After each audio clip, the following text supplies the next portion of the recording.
Bayangkan seseorang yang pernah melawan Inggris dengan senjata, tetapi di akhir hayatnya ikut merumuskan dasar perdamaian dunia bersama negara itu. Bayangkan individu yang berasal dari latar belakang petani sederhana di bagian selatan Afrika, namun pemikirannya berkontribusi pada lahirnya Liga Bangsa-Bangsa, yang menjadi cikal bakal Perserikatan Bangsa-Bangsa. Bagaimana mungkin satu orang dapat menjadi pejuang, politisi, filsuf, dan perancang perdamaian global sekaligus? Siapakah sebenarnya Jan Smuts dan kenapa namanya jarang terdengar, meskipun ide-idenya masih memengaruhi dunia hingga kini? Jika kamu berpikir sejarah hanya tentang pemenang dan pecundang, maka cerita ini akan membuatmu berpikir lagi, karena Jan Smuts berada di persimpangan antara peperangan dan perdamaian, kekuasaan dan cita-cita, kemenangan dan dualitas yang membingungkan. Sebelum lanjut ke kisahnya, bantu channel ini dengan klik tombol like dan subscribe, serta aktifkan lonceng notifikasinya, supaya kalian tidak ketinggalan video dari channel kami. Siapkan kopi, cemilan, duduk dengan santai dan simak ceritanya hingga selesai supaya tidak gagal paham. Tanpa berlama-lama, inilah dia kisahnya. Jan Christian Smuts lahir pada tahun 1870 di daerah pedesaan Malmesbury, Tanjung Harapan, Afrika Selatan. Ia bukan berasal dari keluarga bangsawan atau kelompok elit kota. Ayahnya adalah seorang petani Afrikaner yang bekerja keras, religius, dan mendalami nilai disiplin. Zaman kanak-kanak Smuts dihabiskan di ladang, di alam yang tenang, jauh dari ketegangan politik global.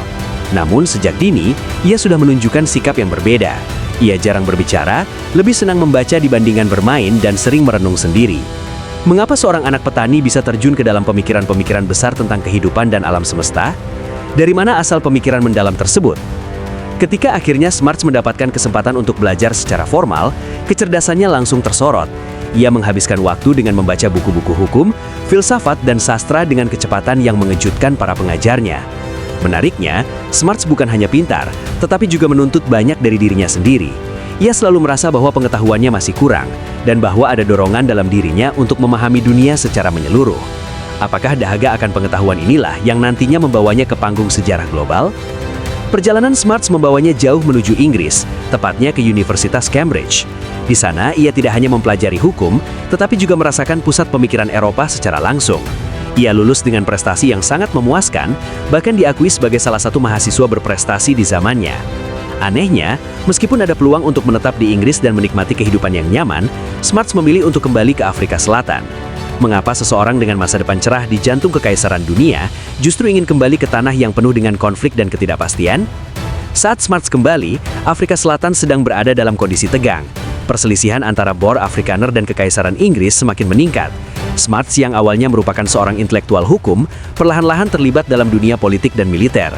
Ketika Perang Boer pecah, Smuts tidak hanya menjadi pendukung perlawanan, tetapi juga salah satu otak di balik strateginya. Ia memimpin perang gerilya yang membuat tentara Inggris tertekan. Disinilah muncul ironi yang besar. Bagaimana mungkin seseorang yang kelak berbicara tentang perdamaian dunia justru mahir dalam strategi perang? Smuts bukanlah seorang jenderal yang hanya mengandalkan kekuatan fisik. Ia menggunakan kecerdasan, kecepatan, dan pemahaman psikologi musuh. Pasukannya sedikit, bergerak dengan cepat dan melakukan serangan mendadak. Inggris yang terbiasa dengan perang tradisional merasa frustasi. Namun di balik semua itu, Smuts mulai menyadari ada sesuatu yang mengganggu pikirannya. Perang ini adalah tentang kemerdekaan, tetapi berapa banyak harga kemanusiaan yang harus dibayar? Apakah kemenangan militer benar-benar menjanjikan masa depan yang lebih baik? Ketika konflik berakhir dan kaum Boer mengalami kekalahan, Smuts melakukan tindakan yang membuat banyak orang terkejut. Alih-alih memilih untuk terus menyimpan rasa kebencian, ia melangkah menuju rekonsiliasi. Ia berkolaborasi dengan Inggris untuk menciptakan masa depan yang lebih baik bagi Afrika Selatan. Banyak yang menganggapnya sebagai pengkhianat. Mengapa seorang mantan pejuang justru mengulurkan tangan kepada lawan lamanya? Apakah ini menunjukkan kelemahan atau mungkin kecerdasan politik yang tinggi? Smuts percaya bahwa dunia tidak seharusnya terus terjebak dalam siklus balas dendam. Dari pengalaman dalam perang, ia menyadari bahwa konflik yang tiada henti hanya menghasilkan kehancuran yang lebih parah. Pandangan inilah yang perlahan-lahan membentuk cara pandangnya mengenai hubungan antar bangsa. Ia mulai melihat dunia sebagai satu kesatuan yang saling terhubung, bukan sebagai kumpulan negara yang terpisah. Apakah cara berpikir ini yang kemudian menghasilkan gagasan besar mengenai Liga Bangsa-Bangsa? Saat Perang Dunia Pertama dimulai, Smuts kembali terlibat, tetapi kali ini bukan sebagai musuh Inggris, melainkan sebagai sekutu. Ia menjadi seorang jenderal dan tokoh penting dalam Kekaisaran Inggris. Perubahan perannya ini terlihat sangat drastis. Bagaimana seorang individu dapat transisi dari pemberontak menjadi bagian utama dari kekuatan global? Apakah dunia sedang melihat seorang oportunis atau seorang realistis yang belajar dari sejarah? Pengalaman di Perang Dunia Pertama semakin memperkuat keyakinan Smuts bahwa diperlukannya adanya sistem baru di dunia. Ia menyaksikan kehancuran yang meluas, jutaan nyawa hilang, dan negara-negara yang saling curiga satu sama lain. Smuts menyimpulkan bahwa perdamaian tidak bisa bergantung pada perjanjian sementara atau keseimbangan kekuatan yang rapuh. Dunia memerlukan lembaga permanen untuk mencegah perang sebelum berkobar. Namun apakah mungkin negara-negara yang dipenuhi ego dan kepentingan pribadi mau berkumpul dan berdialog? Inilah saatnya peran Jan Smuts menjadi sangat berarti, meskipun seringkali diabaikan. Ia bukan sekedar peserta dalam konferensi perdamaian, melainkan juga salah satu penggagas ide utama dari konferensi tersebut. Smuts terlibat dalam merumuskan konsep Liga Bangsa-Bangsa, sebuah organisasi internasional yang bertujuan untuk menjaga perdamaian di dunia. Ia meyakini bahwa hukum internasional, kolaborasi, dan komunikasi harus menggantikan kekuatan senjata. Namun, apakah dunia benar-benar siap untuk menerima gagasan tersebut? Atau mungkin itu masih terlalu dini? Menariknya, pandangan Smuts mengenai perdamaian tidak hanya didasarkan pada aspek politik, melainkan juga filosofi. Ia mengembangkan konsep yang dikenal sebagai holisme, yaitu gagasan bahwa keseluruhan memiliki arti lebih dari sekedar gabungan bagian-bagiannya. Ia melihat dunia, manusia, dan negara saling terkait dalam satu sistem besar. Jika salah satu bagiannya rusak, maka bagian lainnya juga akan terpengaruh.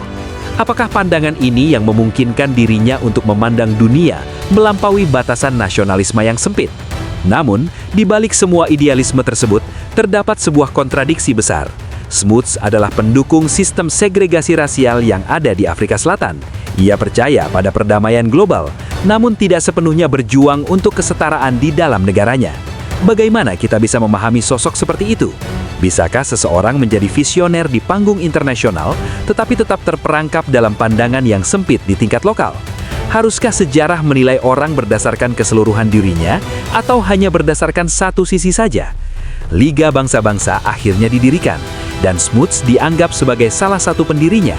Namun, lembaga ini kemudian gagal mencegah terjadinya Perang Dunia Kedua.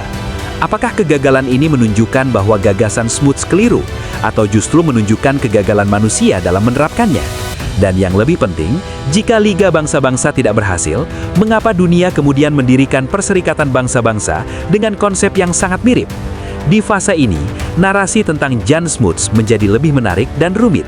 Dari ladang di Afrika Selatan, ke medan pertempuran, hingga meja negosiasi global, ia mengusung sebuah pertanyaan besar sepanjang hidupnya. Bagaimana manusia dapat hidup berdampingan tanpa saling merusak? Namun, apakah ia benar-benar menemukan jawabannya, atau apakah dunia masih berjuang dengan pertanyaan yang sama hingga saat ini? Kita akan mengeksplorasi peranan Jan Smuts dalam pendirian PBB, interaksinya dengan tokoh-tokoh penting dunia, dan bagaimana warisannya terus ada meskipun namanya semakin tidak dikenal. Apakah ia dipandang sebagai pahlawan, pemikir besar, atau sosok yang mencerminkan kontradiksi manusia modern?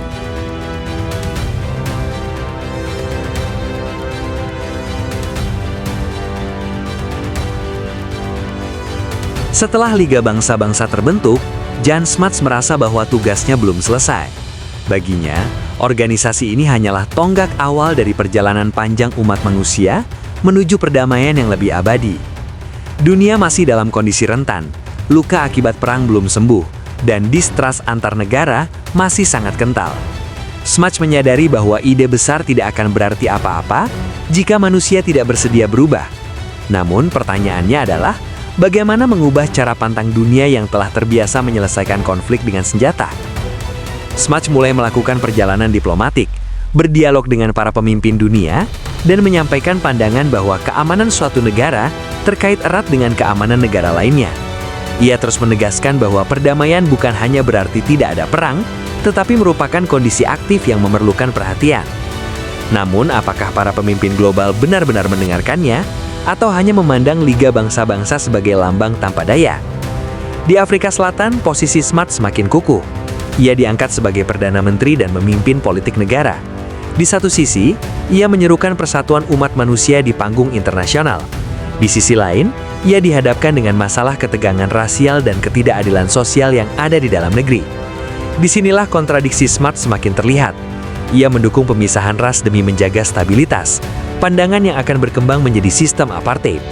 Bagaimana mungkin seorang penggagas perdamaian global dapat membiarkan ketidakadilan terjadi di negaranya sendiri? Menurut Smuts, isu internasional dan politik dalam negeri adalah dua hal yang terpisah. Ia meyakini bahwa perubahan harus dilakukan secara bertahap dan mempertimbangkan konteks. Namun, apakah alasan ini cukup untuk membenarkan ketidakadilan? Apakah seorang pemimpin sepatutnya mengorbankan sebagian nilai demi stabilitas yang ia anggap penting? Ketika awan kelam kembali melanda Eropa di tahun 1930-an, Smuts adalah salah satu yang pertama menyadari ancamannya. Kebangkitan fasisme, nasionalisme ekstrim dan kegagalan Liga Bangsa-Bangsa membuatnya merasa tidak tenang. Ia melihat tanda-tanda yang mirip sebelum Perang Dunia Pertama. Dunia kembali menuju arah yang berbahaya. Mengapa manusia terus mengulangi kesalahan yang sama? Saat Perang Dunia Kedua terjadi, Smuts kembali terlibat langsung dalam peristiwa tersebut. Ia menjadi sekutu dekat Inggris dan Winston Churchill. Smuts tidak hanya menjadi pendukung, tetapi juga penasehat yang pandangannya sangat dihargai. Ia terlibat dalam perencanaan strategis dan visi untuk masa setelah perang. Bagaimana seseorang dari Afrika Selatan bisa memiliki pengaruh yang begitu besar dalam konflik global? Perang Dunia Kedua semakin memperkuat keyakinan Smuts bahwa kegagalan Liga Bangsa-Bangsa bukan karena ide yang salah, tetapi karena struktur yang terlalu lemah. Dunia memerlukan organisasi internasional yang lebih kuat, lebih tegas, dan lebih realistis. Dari pemikirannya inilah, muncul gagasan baru yang kemudian membentuk Perserikatan Bangsa-Bangsa. Apakah dunia akhirnya belajar dari kegagalannya? Smuts kembali mengambil peran kunci dalam penyusunan PBB. Ia turut menulis bagian pembuka piagam PBB yang menekankan nilai-nilai kemanusiaan, perdamaian, dan kolaborasi internasional. Ironisnya, ungkapan indah itu ditulis oleh seseorang yang negaranya sendiri belum memberikan kesetaraan penuh kepada seluruh warganya. Apakah sejarah selalu ditentukan oleh individu yang tidak sepenuhnya konsisten? Setelah konflik berakhir, Smuts berada pada puncak pengaruh globalnya. Ia dihormati sebagai seorang pemimpin dunia, seorang pemikir yang hebat dan lambang pengalaman panjang dari dua perang dunia. Namun di dalam negeri, gelombang perubahan bergerak dalam arah yang berbeda. Masyarakat Afrika Selatan mulai mendorong perubahan sosial yang lebih radikal. Smuts dianggap terlalu elit, terlampau dekat dengan negara barat, dan lambat menanggapi ketidakadilan. Bisakah dunia mencintainya sementara bangsanya mulai menjauh darinya? Pada tahun 1948, Smuts mengalami kekalahan dalam pemilihan umum. Kekalahannya membuka kesempatan bagi pemerintahan yang secara resmi memberlakukan apartheid. Ini menjadi salah satu ironi terbesar dalam hidupnya. Pria yang percaya pada persatuan dunia justru dikalahkan oleh kekuatan politik yang secara sistematis memisahkan. Apakah ini merupakan kegagalan pribadi Smuts atau mencerminkan ketakutan masyarakat terhadap perubahan?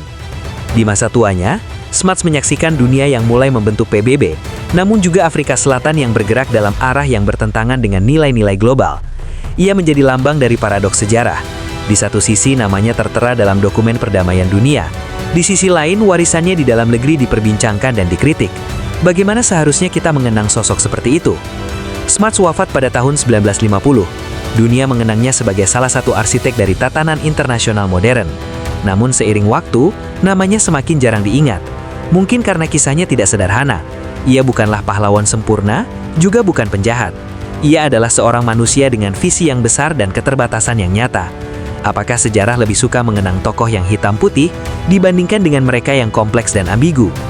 Jika kita melihat kondisi dunia saat ini, dengan konflik terus bermunculan, lembaga internasional yang sering mendapat kritik dan perdamaian yang tampak rapuh, pertanyaan yang diajukan Smuts tetap relevan.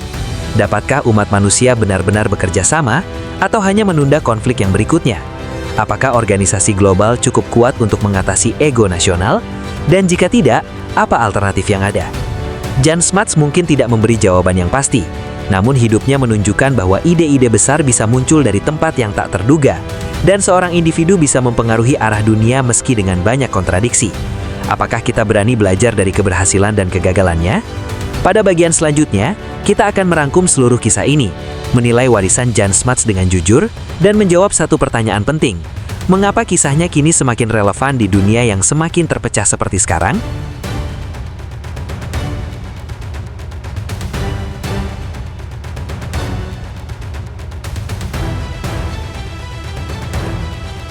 Menjelang akhir hidupnya, Jan Smuts tidak lagi berada di pusat kekuasaan politik, tetapi pikirannya masih melayang jauh melampaui zamannya.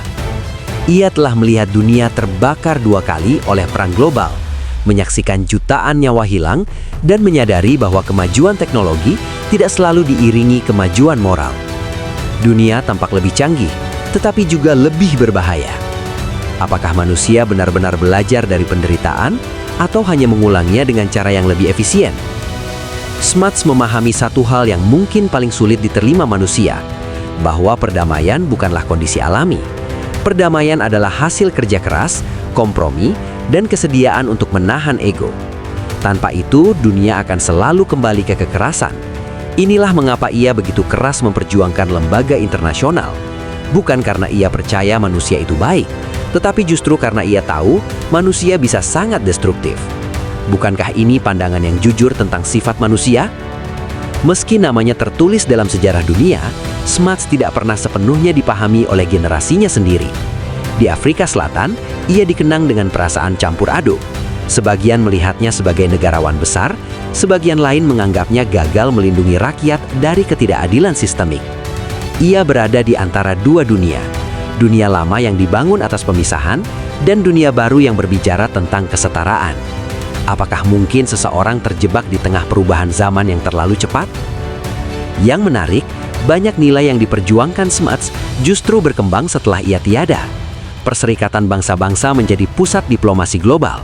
Konsep kerjasama internasional, hukum internasional, dan hak asasi manusia terus diperluas. Meski sering dikritik dan dianggap lemah, PBB tetap menjadi tempat terakhir dunia mencoba berbicara sebelum berperang. Jika tidak ada PBB, apakah dunia akan menjadi lebih aman atau justru lebih kacau? Pemikiran holisme Smuts juga terasa semakin relevan. Dunia modern menunjukkan betapa saling terhubungnya manusia. Konflik di satu wilayah bisa mempengaruhi ekonomi global. Keputusan satu negara bisa berdampak pada lingkungan seluruh planet. Pandemi, perubahan iklim, dan krisis kemanusiaan membuktikan bahwa tidak ada negara yang benar-benar berdiri sendiri. Bukankah ini persis seperti yang telah ia peringatkan puluhan tahun lalu? Namun, warisan Smuts juga mengajarkan satu pelajaran pahit. Visi global tidak otomatis berarti keadilan lokal. Seseorang bisa berpikir besar tentang dunia, tetapi tetap gagal melihat penderitaan yang ada di dekatnya. Inilah paradoks yang membuat kisah Smuts begitu manusiawi. Ia bukan tokoh sempurna, melainkan cermin dari keterbatasan manusia dalam memahami perubahan yang ia sendiri ciptakan. Apakah kita juga sedang mengulangi paradoks yang sama hari ini? Saat kamu melihat dunia hari ini, dengan konflik yang terus muncul dan perdamaian yang terasa rapuh, coba tanyakan pada diri sendiri. Apakah gagasan Jan Smuts telah gagal, atau justru belum benar-benar dicoba dengan sungguh-sungguh? Apakah masalahnya ada pada sistemnya, atau pada manusia yang menjalankannya? Jan Smuts mungkin telah tiada, tetapi pertanyaan yang ia tinggalkan masih hidup. Dan mungkin selama dunia masih berjuang antara perang dan perdamaian, nama Jan Smuts akan terus berbisik pelan di balik sejarah, mengingatkan kita bahwa masa depan umat manusia selalu ditentukan oleh pilihan-pilihan hari ini.